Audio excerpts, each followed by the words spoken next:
থেকে অতি ছোট একটা গিফট আপনার জন্য পিউজান। পিউ আবেশে লজ্জায় হাত বাড়িয়ে সেই বক্স গ্রহণ করে। খুলে দেখুন পিউজান, কি আছে এতে? পিউ পাগল করা হাসি উপহার দিয়ে বক্স খুলে একটি ডায়মন্ডের পেন্ডেন্ট দেখতে পায়। খুশিতে ঠোঁটজোড়া প্রসারিত করে বলে ওঠে। অনেক সুন্দর, এটা পছন্দ হয়েছে খুব। পিউয়ের খুশি মাখা মুখটা সৌম্যের বুকে হাতুড়ি পেটায়। কে বলেছে এই মেয়েকে এত সুন্দর হতে? এ তো দিলমের চাক্কু লাগানো হাসি। সৌম্য, তুই নিঘাত মরে যাবি দেখিস। পিউ সৌম্যের মুখের সামনে তুড়ি বাজিয়ে সৌম্যের হুঁশ ফিরায়। কি দেখছেন এমন করে? আপনাকে পিউজান।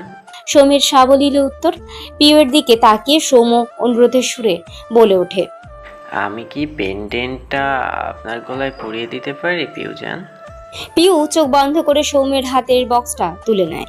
আজ সন্ধ্যাটা সৌম্যের কাছে মোহনীয় লাগছে। প্রেম ভালোবাসা মনে হয় এমনি সবকিছু নতুন আর মোহনীয় লাগে। সৌম্য পিউয়ের হাত থেকে পেন্ডেন্টটা নিয়ে পিউয়ের পিঠের ঝলমলে চুলগুলো সরায়। পিউয়ের চুলের মাতাল করা ঘ্রাণে সৌম্যের বুকে উতাল ঢেউয়ের প্রবাহ হয়। সৌম্যের ছোঁয়ায় প্রিয় কেঁপে ওঠে। এ কেমন শিহরণ জাগান অনুভূতি। সৌম্যের মতো ড্রেসিং স্মার্ট লম্বা মোহনীয় পুরুষ পেয়ে পিউয়ের কাছে নিজেকে ভাগ্যবতী বলে মনে হচ্ছে। এই সুদর্শন পুরুষটি একান্তই তার। সৌম্যের উষ্ণ নিঃশ্বাস আছড়ে পড়ছে পিউয়ের পিঠে। পিউ আর সহ্য করতে পারল না। সামনে ফিরে সৌম্যকে শক্ত করে জড়িয়ে ধরে চোখ বন্ধ করে ফেলল। ঘড়িতে সময় রাত 8:40। এতক্ষণ তনুজা স্বাভাবিক থাকলেও এখন আর থাকতে পারছে না। মেয়েটা বাসায় ফিরছে না, ফোনেও পাচ্ছে না।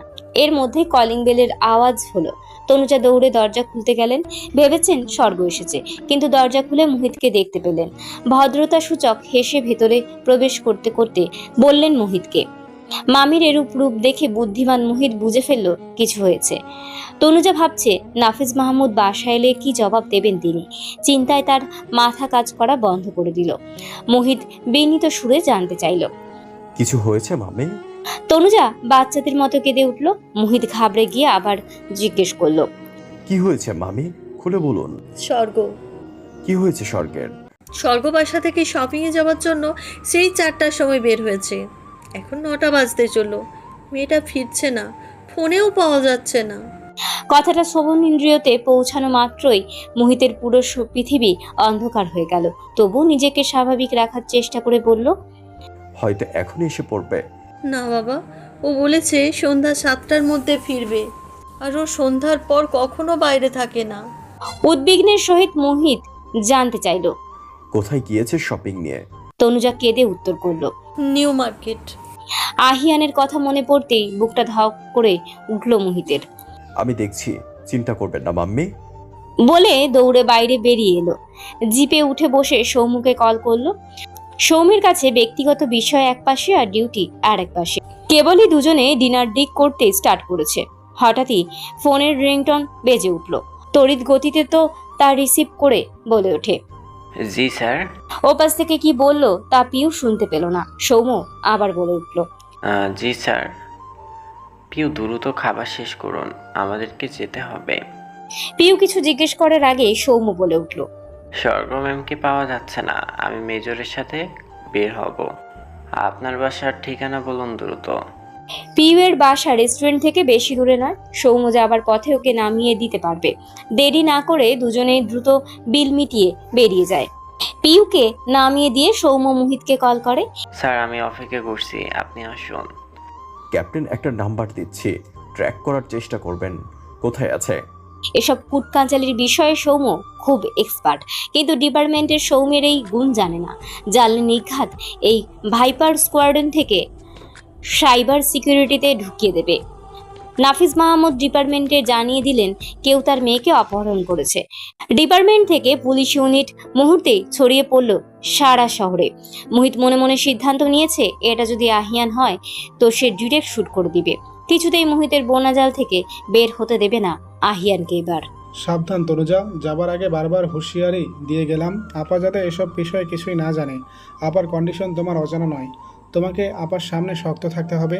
যদিও মা হিসাবে এটা তোমার জন্য অনেক কষ্টের, আতঙ্কের, কিন্তু পরিস্থিতি এমন হয়ে গেছে এখন। আপা যদি এবারও শকড হয় তাহলে অবস্থা কত ভয়াবহ হবে আন্দাজও করতে পারবে না। তাই অনুরোধ করছি আপা স্বর্গের বিষয়ে কিছু জিজ্ঞেস করলে বলবে জরুরি মিশনে ঢাকার বাইরে গেছে, আর বলবে চিন্তার কোনো কারণ নেই, মোহিত সাথে আছে। বলে মাথায় আর্মি ক্যাপ পরে গটগট পায়ে বেরিয়ে গেলেন নাফিস মাহমুদ। নরম তুলতুলে বিছানায় এলোমেলো হয়ে পড়ে রয়েছে স্বর্গ। এই দুনিয়াতে কি হচ্ছে সে বিষয়ে তার ধারণা নেই। বিভোর ঘুমের রাজ্যে পাড়ি জমিয়েছে সে রূপকথার রাজকুমারীদের মতো করে। যেই ঘুম রাজকুমার না এলে ভাঙবে না, কিন্তু কোথায় আছে সেই রাজকুমার?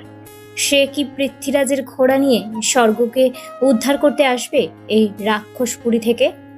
ক্যাপ্টেন সৌম্য কিছু খোঁজ লাগাতে পারলে? কাতর কণ্ঠে জিজ্ঞেস করলো মোহিত। স্যার, লোকেশন চিটাগাং হাইওয়ে নির্দেশ করছে।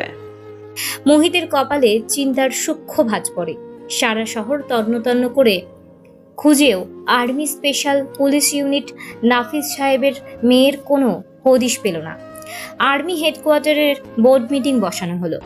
কোনো মুক্তিপণের দাবির উদ্দেশ্যে মেজর জেনারেলের মেয়েকে কেউ কিডন্যাপ করলে উদ্ধার অভিযান চালানোর সময় কিডন্যাপকারীকে সরাসরি শুট করার অর্ডার দিলেন আর্মি জেনারেল বেঞ্জামিন রিয়াজি। মোহিত তার স্পেশাল ভাইপার স্কোয়াড্রন টিম নিয়ে হেলিকপ্টারে করে চিটাগাংয়ের দিকে ছুটল, আর সাথে আরও দুটো হেলিকপ্টার তাদেরকে অনুসরণ করে ছুটতে লাগলো। দীর্ঘ 5 ঘন্টার জার্নি শেষ করে ক্যাম্পিং কারটি নিজের এক সহযোগীর কাছে হস্তান্তর করে নির্দেশ দিল জাহাজে গাড়িটি ঢুকিয়ে জাহাজ ছাড়ার ব্যবস্থা করো কুইকলি। ঘুটঘুটে রাতের আধারে নিজের প্রাইভেট শিপ ডেড শোলে স্বর্গকে শুয়ে দিল আগন্তুক। আশেপাশের কেউ এ বিষয়ে কোনো খবর রাখলো না, আর কেউ তাদের নাগাল পাবে না। মেজর মোহিতকে আচ্ছা জব্দ করা গেল ভেবেই হো হো করে হেসে উঠল। সমস্ত শহরের সিসিটিভি ফুটেজ চেক করে এক অদ্ভুত ধরনের গাড়ির সন্ধান পেল পুলিশ ইউনিট, যা বিদেশে অ্যাভেলেবেল কিন্তু বাংলাদেশে নয়। গাড়িটির স্পিড অন্যান্য গাড়ির চেয়ে দ্বিগুণ। সন্দেহের জাল বুনল তাদের মনে। আরো বেশি সন্দেহ পোক্ত হলো যখন দেখা গেল প্রত্যেকটি ট্রাফিক সিগন্যালেই সেই গাড়ি চালক ব্রেক করছে। গাড়িটি চিটাগাংয়ের দিকে যাচ্ছে। গাড়ির নম্বর প্লেটও বাংলাদেশের নয়। দ্রুত পুলিশ ফোর্স হেলিকপ্টার নিয়ে চিটাগাংয়ের উদ্দেশ্যে যাত্রা করলো। চিটাগাং বন্দরে এসে হেলিকপ্টার থেকে রশি ফেললো মোহিত। একে একে দড়ি বেয়ে নেমে এলো Mohit, Soumya, major Adrian, Ahiyaz, lieutenant Miraj Kaisar. দ্রুত ঝাঁপিয়ে পড়ল বন্দরের নরম বালুতে। আশেপাশে তাকিয়ে গান পয়েন্ট করলো তারা, কিন্তু সন্দেহজনক কিছুই দেখা গেল না। হঠাৎই মোহিত সমুদ্রের দিকে খেয়াল করে দেখতে পেল একটি জাহাজ ভো ভো শব্দে সমুদ্রের আধারে মিলিয়ে গেল। মোহিতের পায়ের রক্ত মাথায় ছলকে উঠল।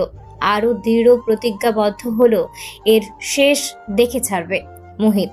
মেজর জেনারেল নাফিস মাহমুদ বারবার কপাল স্লাইড করছেন 2 আঙুলের সহিত।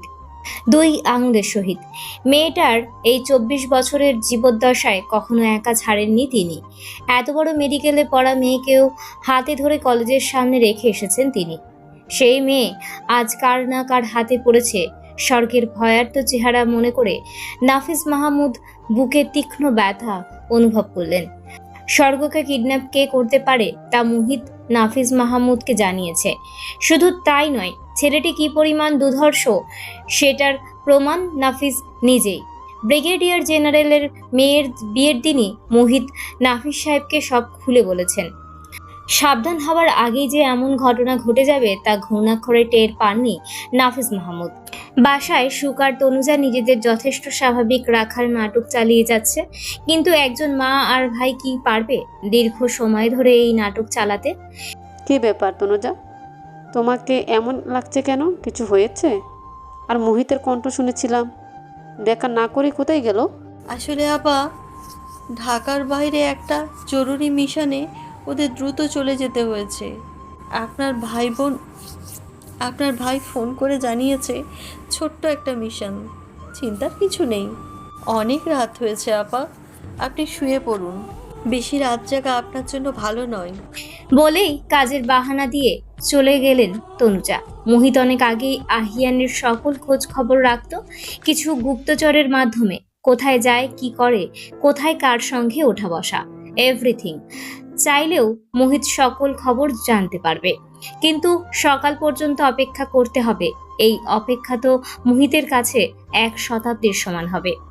মোহিত উত্তেজিত কণ্ঠে বলে ওঠে, মেজর আদ্রিয়ান, সমুদ্রের টহল দেওয়ার বাহিনীর জাহাজ FE-30-কে কল করুন এবং সব খুলে বলুন। ইতিমধ্যে পুলিশের হেলিকপ্টার চিটাগাংয়ের বন্দরে পৌঁছে গেছে। তারা হেলিকপ্টারের মাধ্যমে লাইটিং পয়েন্ট করে নির্দিষ্ট সমুদ্র সীমানার উপরে চক্রাকারে ঘুরে সবকিছু পর্যবেক্ষণ করলো। কোথাও কিছুর হদিশ পেল না। নড়ে চড়ে উঠল স্বর্গ। মাথা ঝিমঝিম করছে, চোখ খুলতে গিয়েও খুলতে পারছে না। হাত পা নাড়াতেই প্রচুর দুর্বল লাগছে। বহু কষ্টে আখি পল্লব মেলে চারপাশে সবকিছু ঠাউর করতে লাগলো। কিয়ৎক্ষণ বাদে বুঝতে পারলো সে একটি রুমে শুয়েছিল। শরীরের শক্তি সঞ্চয় করে ধীরে ধীরে এগিয়ে চলল দরজার পানে। কোনোভাবেই খুলতে পারল না, শক্তিতেও আর কুলালো না। ক্ষীণ সুরে চিল্লাচিল্লি শুরু করে দিল স্বর্গ। কেউ আছেন? দরজাটা খুলুন প্লিজ। আমাকে কোথায় আটকে রেখেছেন? আমি বাড়ি যাব। আমার বাবা মা চিন্তা করছে আমার জন্য। প্লিজ দরজাটা খুলে দিন। বলেই দরজায় হেলান দিয়ে ফুফিয়ে কেঁদে উঠল স্বর্গ। এরপর দৌড়ে উঠে গিয়ে নিজের মোবাইল, ব্যাগ সবকিছু সারা রুম তন্ন তন্ন করে খুঁজল। কোথাও তার ব্যক্তিগত জিনিসগুলোর সন্ধান পেল না। এবার সে বুঝতে পেরে গেল কেউ বা তাকে কিডন্যাপ করেছে শিওর। তৎক্ষণাৎ মনে পড়ল মার্কেটে যাবার পথে একটা গাড়ি তার ট্যাক্সিকে ফলো করেছে। ড্রাইভার তাকে বারবার বলেছিল কথা। স্বর্গ আমলে নেয়নি। যদি তখন ট্যাক্সি ঘুরিয়ে বাসায় ফিরে যেত তাহলে আজ এই দুরবস্থা হতো না। কান্নার বেগ বেড়ে চলল স্বর্গের। পাশে থাকা বেড সাইডে ধপধপে টেবিলটার উপরে কিছু ফল আর একটা চাকু রাখা। চাকুটা প্যান্টের ভাঁজে লুকিয়ে ফেলল স্বর্গ। এরপর রুমে যা কিছু আছে সবকিছু ভাঙচুর শুরু করে দিল। সারা রুম ঝনঝন শব্দে আলোড়িত হলো নিমিষেই।